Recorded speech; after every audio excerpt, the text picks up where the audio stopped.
Debido a los trabajos previstos en el Plan Integral de Pavimentación, el municipio de Quito tiene previsto extender para septiembre próximo el horario de restricción de la circulación vehicular llamado ahora pico y placa. La medida también incluirá a los taxis y motos, para los cuales, en caso de los taxis y en las motos también, actualmente no rige esta medida. La noticia requiere profundidad. En Notimundo están los protagonistas de la noticia. Así es, vamos a analizar este anuncio del señor alcalde de Quito, Jorge Yunda, y digo anuncio porque todavía no es una decisión, no ha sido comunicada como tal. Tampoco existe claridad respecto de la extensión que tendrá realmente esta medida. Hoy por hoy el pico y placa arranca a las 7 de la mañana y termina a las 9:30, y de igual forma en la tarde arranca a las 7 de la noche, a las 4 de la tarde y termina a las 7 de la noche o 7:30 de la noche. La propuesta es inicialmente que vaya de 7 de la mañana a 7 de la noche de corrido, pero últimamente se ha filtrado una posición de que podría ser de 5 de la mañana a 8 de la noche. Esto todavía no lo clarifica, esto se conocerá a ciencia cierta cuando el alcalde tome definitivamente la decisión. Pero vamos a analizar este anuncio con el ingeniero César Arias. Él está aquí con nosotros en nuestros estudios y le damos la más cordial bienvenida. Él es experto en temas de movilidad. Ingeniero Arias, bienvenido a Notimundo. Buenas tardes. Buenas tardes y muchísimas gracias por invitarme. Gracias a usted por su tiempo. ¿Qué criterio le merece a usted esta medida anunciada, insisto, por el señor alcalde de Quito? A ver, me parece que la medida un poco tiene varios mensajes ahí, como usted bien lo decía. En un primer momento se hablaba que se cambiaba el pico y placa por el hoy no circula, es decir, que no circula durante todo el día. El sistema de no circula ha funcionado en México y también en Santiago de Chile. No, en Colombia funciona el pico y placa. El tema del pico y placa tiene una ventaja, llamémoslo así, que solamente le restringe durante las horas pico. Uh-huh. ¿Por qué? Porque en esas horas pico se produce una alta demanda. El objetivo del pico y placa es bajar la demanda en las horas picos y un poco repartir en las otras horas valle. En ese sentido, por ejemplo, en el pico y placa hay muchas personas que no pudiendo llegar después de las 7 de la mañana, llegan entre las 6 y las 7. O sea, en ese día ellos cambian su horario y llegan antes a la oficina o al trabajo. Esta modalidad también tiene la posibilidad o tiene la parte buena en el sentido de que muchos vehículos comerciales pueden operar después de las 9 de la mañana. Entonces, y no afectan el pico. El tema de hoy no circula fue basado más en los temas de contaminación. Es decir, la Ciudad de México, Santiago de Chile, con niveles altísimos de contaminación, restringen un día completo la circulación de vehículos. Por placas igual. Por placas igual. Entonces, y ahí van restringiendo un día, 2 días, por ejemplo, un día lunes pueden ser 3 o 4 dígitos, ¿no es cierto? Eso significa que varios días de la semana no se pueden circular. Yo creo que en el caso de Quito hace falta un poquito más de dialogar y de estudio, ¿no? Fíjese que la primera vez que se puso el pico y placa no se incluyó a los taxis.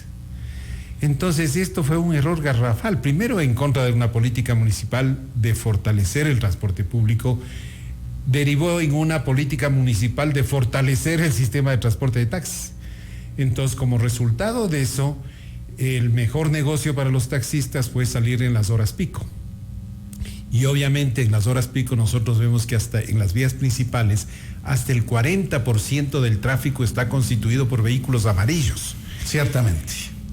Cuando se encargó una evaluación, me parece que a la Universidad Central, se encontró que en promedio los vehículos de colores, los privados, cualquiera de los vehículos que circulan en Quito, transportaban en promedio 1.5 pasajeros, mientras que los taxis transportaban 1. Sin embargo, los taxis ocupan el mismo espacio que los vehículos particulares. Entonces le hizo un flaco favor, ¿no es cierto?, al tema de la congestión. Tenía que ser universal. Todos, motos, taxis, vehículos particulares tenían que entrar en la restricción, pero la presión de los señores taxistas hizo que no entren ellos ahí, y esto produjo, entre otras cosas, la demanda por cupos de taxis. Se creó un incentivo para los taxistas. Se creó un incentivo y obviamente creció el número. Creció el número de los taxis, y con todos los problemas derivados del incremento de cupos en la municipalidad. Entonces, estas medidas tienen que ser un poquito mejor pensadas, hay una tendencia en el mundo a restringir la circulación de vehículos particulares, y más bien hay que comenzar a pensar no solamente en esto de la restricción de la placa, sino que se vea la ocupación de los vehículos. Es decir, por ejemplo, un vehículo que va con 3 personas, a lo mejor no tiene pico y placa, ¿no es cierto? Se exonera de esa medida, digamos. Se exonera de esa medida, porque el objetivo fundamental es lograr mayor eficiencia en la ocupación de los vehículos particulares. Ahora, ingeniero, esto es una medida temporal que se va a dar únicamente por el proyecto de repavimentación que se va a hacer en las calles de la ciudad de Quito. ¿Usted considera que esta medida entonces debería quedar de forma definitiva? Yo pienso que hay que pensarla bien, y definitivamente la tendencia mundial de todas las ciudades es a restringir la circulación de los vehículos que tienen muy pocos ocupantes, ¿no es cierto? Por eso se habla del pool de personas en un vehículo, del carro compartido, de este tipo de cosas, que hacia eso se va. Pero al momento la ciudad cuenta, por ejemplo, con un sistema de transporte eficiente justamente para que los ciudadanos puedan movilizarse a sus trabajos, puedan hacer su vida normal sin ningún problema. Es un problema el nivel de servicio del transporte público, pero lo que hay que tener claridad también es que ningún servicio de transporte público le va a dar la comodidad que le da el automóvil. Eso no existe, ni aquí, ni en París, ni en Madrid, ¿no es cierto? Los sistemas europeos de transporte público son mejores, pero obviamente cuestan muy caro. Entonces, un pasaje, por ejemplo, en Madrid está en €1.50 y más 1.000 millones de euros que solo la ciudad de Madrid tiene que subsidiar para el sistema de metro, no se diga para los AVEs y todas las cosas. Entonces, el sistema de transporte cómodo, lindo, como lo vemos. Pero entonces allá sí es viable, pues no podemos entonces comparar con que se pueda dar también aquí en nuestro país. Ese es un problema, y a lo que hay que ir es que hay que cobrar al propietario de vehículo particular lo que cuesta tener esa comodidad de ir en su propio vehículo. Eso no se está pagando ahora. O sea, lo que cuesta la construcción de vías, lo que cuesta los estacionamientos, la ocupación del espacio público, lo que cuesta la contaminación que causan los vehículos particulares, lo que cuestan los accidentes y todos los costos de salud. Eso no está siendo cobrado a los usuarios. Entonces, la tendencia hoy día en la restricción es cobrar por el uso de la vía pública. Eso es lo que se viene. Poquito haciendo parangón con el agua potable. De alguna manera ya estamos pagando eso. Algo se paga, pero no tanto todavía. Por ejemplo, en el tema de agua potable, antiguamente no se pagaba por el agua potable. Todo el mundo pagaba un mensual, digamos. Un estimado. Un estimado, pero no tenía la medición. Recuerdo un caso célebre de una de las poblaciones en el Ecuador que el consumo de agua era tremendo y se quería poner más captaciones de agua, etcétera. Cuando los técnicos fueron, se dieron cuenta de que no había medidores. Se puso los medidores y se acabó la escasez de agua porque toda la gente regaba las huertas con el agua potable.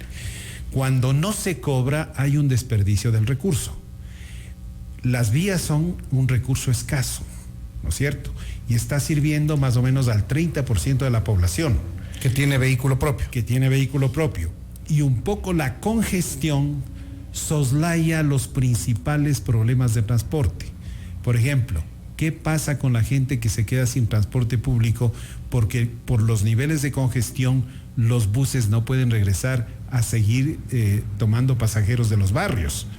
Y ahí ellos tienen que arreglarse con camionetas, tienen que arreglarse con taxis piratas, una serie de temas que les eleve el costo de transporte a los más pobres. Paradójicamente, quien causa la congestión es el que compra vehículo, pero quien sufre la congestión es la gente del transporte público, que es la gente que no tiene carro, que no puede comprar y que es la mayoría de la ciudad. Entonces, yo creo que hay que mirar el problema de una forma un poquito más global, y en el caso ya puntual de lo que ha anunciado el señor alcalde, me parece que hay un error de comunicación, por lo menos, porque parece el tema que no está totalmente debatido. Yo oí que empezaba a las 7 y terminaba a las 7, luego que empezaba ahora a las 5. Entonces a las 5 usted no le puede poner restricción, porque entre las 5 y las 7 de la mañana no hay problema. Eso le iba a preguntar, ¿por qué, ¿por qué adelantar esas 2 horas? ¿Justifica? Claro, no hay problema en cuestión de pico, pero sí hay problema en cuestión de despejar las vías para que se hagan los trabajos de repavimentación. Al menos lo uno está atado con lo otro en el caso de esta medida anunciada por el alcalde. Claro, pero en el caso, o sea, no sé cómo esté planificada la pavimentación. Ha dicho 24/7. Sí, pero cada sector, o sea, puede hacerse un estudio de circulación vial para ese sector. Y empezar solo por el sur y luego con el norte, el centro. Y hay que programar las obras. Exactamente. Y para cada obra hay que hacer un estudio de impacto vial o de circulación vial. Entonces tiene que darse un tratamiento específico, un tratamiento que permita la circulación de las personas. Le pongo un ejemplo. En el caso de Guayaquil, en este momento se está construyendo la aerovía sobre la avenida Quito, que es la avenida principal de Guayaquil. Muy importante arteria. Bueno, claro. Se han tomado todas las medidas con medidas de circulación, ¿no es cierto? Y apenas, porque esto está medido, se está afectando 2 minutos a cada persona en la circulación. Pero esto está perfectamente identificado, está perfectamente medido, de tal manera de no afectar la circulación, y esto se está haciendo con una construcción de unas pilonas que se llaman estos postes enormes que van a sostener el sistema aerovía. Se lo está haciendo 24 horas, ¿no es cierto?, con unas restricciones mínimas a la circulación. ¿Y eso porque se hizo un estudio adecuado? Porque se hizo el estudio previamente, se analizaron las vías, etcétera, y se puso la semaforización y se puso todas las condicionantes para que la gente pueda circular. O quizá es un pretexto para imponer la medida con el argumento de la repavimentación y después decirnos, pues está bonito así, estamos menos congestionados, dejémosle nomás ahí. Pero eso no es sincero con la gente, ¿no es cierto? Porque usted tiene que ser sincero con la gente. Esto, si es que hay una medida de restricción que va a favorecer a todos, porque se puede incrementar la velocidad de operación, disminuir la congestión, eso favorece a todos. O sea, la medida tiene que ser para favorecer, no para obstaculizar. Con la medida como está anunciada, la hora pico queda exactamente igual, excepto por los taxis que están siendo incluidos ahora en la medida. O sea, se va a aliviar un poco más, digamos. Tal vez por la ausencia, digamos, porque los taxis entran en la medida que se debió hacer desde el principio. Me he quedado sorprendido porque el alcalde ha dicho aquí en una entrevista que son 30,000 taxis en Quito. Es que eso es lo que hablamos hace un momentito. O sea, cuando se pone una medida de esas características y viene el tema de la demanda de cupos, porque este es un buen negocio para el taxi, entonces yo como municipio tengo que entregar cupos. Y todos sabemos los problemas que ha habido con la entrega de cupos. Entonces, con esta medida, si se da así, se mejorará en la hora valle, porque ahora las personas que logran circular después de la hora pico, ¿no es cierto?, ya no circularán. Entonces vamos a mejorar las horas valle, pero la hora pico, lo que nos dé la ausencia de los taxis que en ese día no estén circulando. Ahora, hay una preocupación adicional, ingeniero Arias, y es el hecho de que la decisión de repavimentar la ciudad de manera agresiva, rápida, que le obliga a tomar esta nueva medida de pico y placa, que todavía, insisto, no se sabe las horas precisas de cuándo inicia y cuándo termina, coincide lastimosamente con el regreso a clases de chicos de escuelas y colegios. Ese es otro tema que debería haberse tomado en cuenta, ¿no es cierto? Si ya se pensaba implementar esta medida, tenía que ser justamente cuando los chicos salieron de clases, ¿no? Para que la gente se vaya acostumbrando. No nos olvidemos que nosotros como ciudadanos tenemos compromisos de trabajo, tenemos compromisos de todo tipo y que ya programamos nuestras actividades. A veces los técnicos en el escritorio dicen, no, hagamos esto, como este caso de que van a reestructurar todas las rutas por el metro, que a mí realmente me da pavor, ¿no es cierto? porque las personas, los ciudadanos, tienen un sistema de vida y un sistema de movilizarse, y esto altera lo cotidiano. Entonces, yo creo que, por ejemplo, yo sí creo que hay que restringir el vehículo particular, pero hay que hacerlo bien, hay que hacerlo comunicando, porque también las personas a veces dicen, ok, nos van a restringir más. En Colombia, por el pico y placa, mucha gente después de un tiempo se quejó y esto y lo otro. Entonces el alcalde Enrique Peñalosa les dijo, bueno, señores, ok, vamos a quedarnos esta semana sin pico y placa y después hacemos un referéndum. Bueno, volvió el caos en el tránsito. La gente no aguantó esa semana sin el pico y placa, y cuando hizo el referéndum, o sea, abrumadoramente la gente le pidió pico y placa. Ahora, ¿podemos esperar que durante estos 8 meses, a pesar de estas medidas que se han tomado, vamos a tener caos vehicular? A ver, yo no sé exactamente todas las áreas que se van a afectar, ¿no es cierto? De hecho, si van a pavimentar y si van a haber obras en la vía, esas áreas va a ser tremendo. No creo que con solo esta medida eso se pueda enviar. No es suficiente. Yo creo que hay que tener planes de circulación. Hay nuestros amigos y colegas ingenieros que nos gusta intervenir ya directamente con la pavimentación, etcétera. A veces no se toma en cuenta el problema del tráfico que se está causando. Entonces tiene que haber, para cada una de las intervenciones, tiene que estar absolutamente programada y coordinada con el plan de circulación para no afectar mucho a los ciudadanos. Es que quizá en el sitio donde entran a repavimentar, aparte del pico y placa o el hoy no circulo, o como se le denomine a la medida, seguramente sea necesario hacer contraflujos de tránsito, cierre de vías, poner vías alternas, etcétera. Exactamente, a veces hay que hacer obra civil, ¿no es cierto?, para abrir nuevas áreas para poder permitir que la gente circule. Porque esto afecta directamente a la economía de la ciudad, no nos olvidemos de eso. Todo esto afecta a la economía, afecta a las actividades se encarecen, la ciudad se encarece. Entonces eso no es bueno para nadie, o sea, hay que hacer los estudios bien, hay que estudiar bien cada medida, o sea, eso es lo que tal vez nos hemos olvidado en los últimos 10, 15 años, ¿no? De que para hacer cualquier intervención en la ciudad hay que estudiar bien el tema y hay que llamar a los técnicos para que puedan dar sus opiniones y hay que tomarse el tiempo para hacerlas.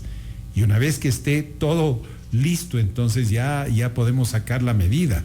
Pero me angustia un poquito de que saber que el señor alcalde dice primero de las 7 a las 7, después va todo el día, no es el pico y placa.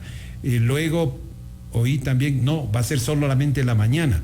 Entonces esto a los ciudadanos nos da unas señales contradictorias. Es lo mismo que cuando usted está en un avión y dice, ¿quién está a cargo de la nave? ¿No es cierto?